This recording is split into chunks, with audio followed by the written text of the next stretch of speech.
Dan yang terakhir itu adalah pencabutan izin. Nah, buat kita semuanya, ayo up teman-teman. Kalau memang mereka belum menurunkan bunganya, galbay aja. Halo, assalamualaikum warahmatullahi wabarakatuh. Apa kabar teman-teman semuanya? Ketemu lagi kita di channel saya, channel Desi Sutriani.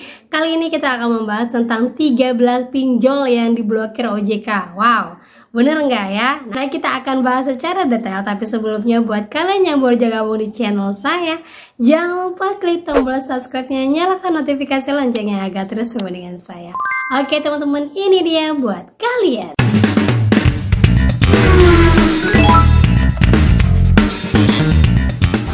Di awal tahun 2024 ini benar-benar berita yang luar biasa itu mulai banyak sekali kita terima ya.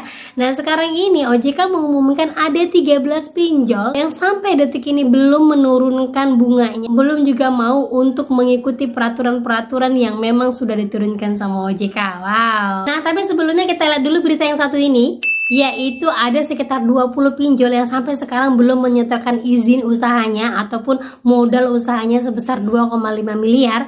Nah, digadang-gadang sama OJK kalau nanti sampai di batas waktu yang ditentukan belum juga menyetorkan, mereka nanti akan diblokir juga sama OJK. Wow, kita akan lihat ya action di tahun 2024 ini, mulai dari bunga ya, mulai dari pengancaman DC-DC-nya, dan sekarang belum penyotoran juga. Nah, banyak sekali kemungkinan pinjol yang akan diblokir sama OJK. Kita akan terus tunggu action dari OJK. Buat kalian semuanya, ayo jangan pernah lengah, kita tetap aja up terus beritanya sampai OJK mau melihat. Karena apa? Yang galbay itu bukan kita teman-teman. Banyak sekali kalau kalian merasa, "Mbak, enggak langsung ditanggapin kok Mbak, enggak ini." Karena apa? Yang galbay itu bukan 1000, 2000, ratusan ribu, bahkan jutaan. Jadi kalau jutaan orang yang ngadu ke OJK, otomatis OJK juga akan pilih-pilih mana berita yang paling naik ke atas, itulah yang akan segera diatasin. Jadi jangan pernah patah arang untuk melaporkan sama OJK. Walaupun kita tahu ya, OJK kadang-kadang ya gimana lah, tapi cuman dialah tempat kita berlindung untuk mengadu atas pinjol-pinjol yang masih juga nakal di tahun 2024 ya. Nah, kita akan lanjut lagi bahas teman-teman ya. Nah, di antara beberapa pinjol yang memang saya dapatkan dari komen teman-teman semuanya ya, dan juga beberapa teman yang informasi ke saya yang sudah saya benar-benar catatkan itu dari ke-13, saya hanya dapat beberapa saja ya. Yang pertama yang belum menurunkan bunganya sampai hari ini yaitu Home Credit. Ya, sudah kelihatan banget ya dari awal-awal dari 2023 emang bunganya tinggi. Jadi di tahun 2024 diminta untuk menurunkan, mereka juga belum menurunkan bunga-bunganya, dan ini menjadi pantauan dari OJK ya teman-teman ya. Oke, lanjut lagi, yang kedua itu ada pinjam yuk. Nah, banyak sekali yang mengatakan kepada saya, "Mbak, pinjam yuk ini ilegal ya." Saya katakan pinjam yuk ini legal ya teman-temannya, legal tercatat di OJK. Kalau legal tercatat di OJK berarti dia aman untuk dipinjam. Walaupun kalian tahu ya, pinjam ini luar biasa barbarnya. Saya rasa semua DC-DC ilegal yang dulu bekerja di ilegal itu bekerja juga untuk pinjam yuk. Jadinya rasanya itu kayak ilegal. Nah, buat kalian semuanya, kalau kalian belum mampu untuk membayarkan yang pinjam yuk ini, nggak usah dibayarkan dulu ya. Pernah saya juga bahas sama kalian, tunggu saja kalau bunga-bunganya ini belum turun, nanti tunggu di tahun 2024. Nah, ternyata di tahun 2024 itu kebanyakan nasabah-nasabah baru yang minjol baru diturunkan bunganya, sementara nasabah lama itu belum diturunkan bunganya. Makanya saya bilang galbaikan aja dulu sampai benar-benar nanti OJK bilang bahwa semua yang galbay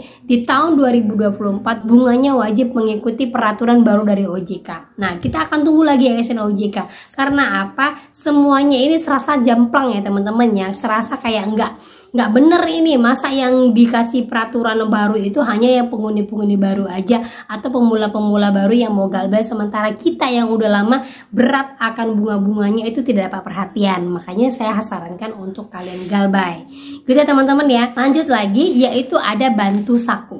Ya, Bantu Saku juga kemarin dari vlog saya sebelumnya itu mengatakan bahwa ada yang lapor dan langsung direspon sama OJK, dan ternyata bunganya juga masih sangat tinggi teman-teman. Ya, jadi buat kalian semuanya, ayo up lagi beritanya, apa-apa saja yang memang belum mengikuti dari peraturan OJK. Jadi jangan takut ya, ada 13 pinjol ini membuat kita merasa bahwa oh iya, berarti ada perhatian dari OJK untuk kita para yang galbay, untuk kita para pengguna dari pinjol-pinjol ini. Kalau emang mau pinjolnya tetap ada di Indonesia, ayo turunkan bunganya, yang legal-legal turunkan bunganya. Gitu ya. Lanjut lagi yang keempat itu adalah EasyCash ya. Informasinya EasyCash juga belum menurunkan bunganya.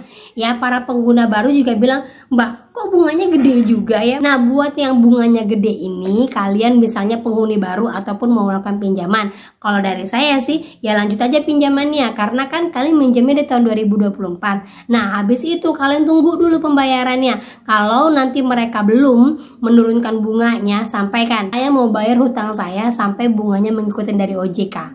Gitu teman-teman ya, karena setahu saya peminjam baru itu bunganya harus mengikuti dari peraturan OJK atau pinjol kalian akan saya laporkan bahwa memang bunganya seperti ini. Gitu ya untuk yang keempat. Terus lagi yang kelima nih yang saya dapetin ya, yang kemarin itu gembar-gembor di YouTube ada tentang bosnya ada kami menanggapi tentang bunga OJK yang turun, dan ternyata ada kami sendiri ini belum menurunkan bunganya, masih ada biaya-biaya lainnya.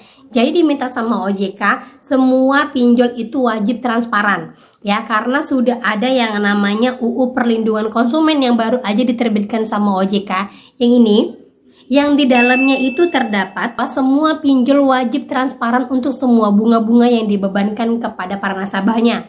Ya, tidak ada yang disimpan-simpan. Jadi kalau kita dilihat di dalam aplikasinya itu biaya-biaya dari pinjol-pinjolnya itu adalah biaya bunga dan biaya denda, ataupun ada biaya pajak ataupun ada biaya lainnya itu harus dipajang di aplikasinya. Jadi yang benar-benar legal itu yaitu beban yang diberikan kepada nasabahnya hanya biaya bunga dan juga biaya denda. Selebih-selebihnya tidak boleh ya teman-temannya, ataupun ada biaya lain-lainnya atau ada biaya pembelian aplikasi itu tidak boleh. Nah, termasuk juga untuk paylater-paylater yang sampai saat ini juga belum mengikuti dari peraturan OJK. Jadi tidak hanya pinjol ya, paylater-paylater juga wajib untuk menurunkan bunganya sebesar 0,3%. Nah, ke-13 pinjol ini apabila sampai nanti sampai waktu yang ditentukan yaitu 1 bulan inilah dilihat ya teman-teman ya. Kalau belum juga melakukan perubahan yaitu belum menurunkan bunga-bunganya, maka OJK sudah memberikan beberapa sanksi yang memang akan diberikan kepada 13 pinjol ini. Yang pertama itu adalah peringatan tertulis, sama seperti yang sering sekali kita dapatkan yaitu somasi ya, somasi surat-surat tertulis. Lanjut lagi, kalau setelah diberikan peringatan tertulis juga tidak diindahkan, maka akan langsung diberikan sanksi berupa pembatasan usaha seperti yang terjadi pada Aku-Laku Paylater. Ya, Aku-Laku Paylater sudah terjadi pada tahun 2023, kita sudah tahu ya. Sampai sekarang juga mereka belum up lagi beritanya apakah Aku-Laku ini sudah diangkat sanksinya ataukah belum. Dan yang terakhir itu adalah pencabutan izin. Nah, buat kita semuanya, ayo up teman-teman. Kalau memang mereka belum menurunkan bunganya, galbay aja ya sampai nanti mereka diberikan sanksi yaitu pencabutan izin usahanya, diblokir dan akhirnya kita lunas, nggak usah bayarkan lagi. Gitu ya teman-teman ya. Oke teman-teman semuanya, tetap semangat walaupun kalian sampai sekarang belum bisa bayarkan. Yang masih dilema sama bunga-bunga pinjol yang besar terutama untuk paylater juga, ayo laporkan sama OJK. Jangan lupa screenshot buktinya bahwa memang dalam bunganya itu masih besar, WA OJK walaupun belum terlalu besar tanggapannya ataupun belum secara langsung mereka bertindak, yakin saja semua laporan kalian yang masuk itu kalau sudah beribu-ribu ataupun ratusan ribu, saya yakin juga akan up ya, akan naik ya. Jadi jangan bayarkan dulu untuk saat ini sampai nanti benar-benar ada sanksi yang diturunkan sama OJK. Gitu teman-teman ya. Oke, itu saja yang bisa saya sampaikan buat kalian pada hari ini. Tetap kuat mental dan semangat, dan semoga ini menjadi mood booster buat kalian semuanya. Akhir kata saya ucapkan assalamualaikum warahmatullahi wabarakatuh.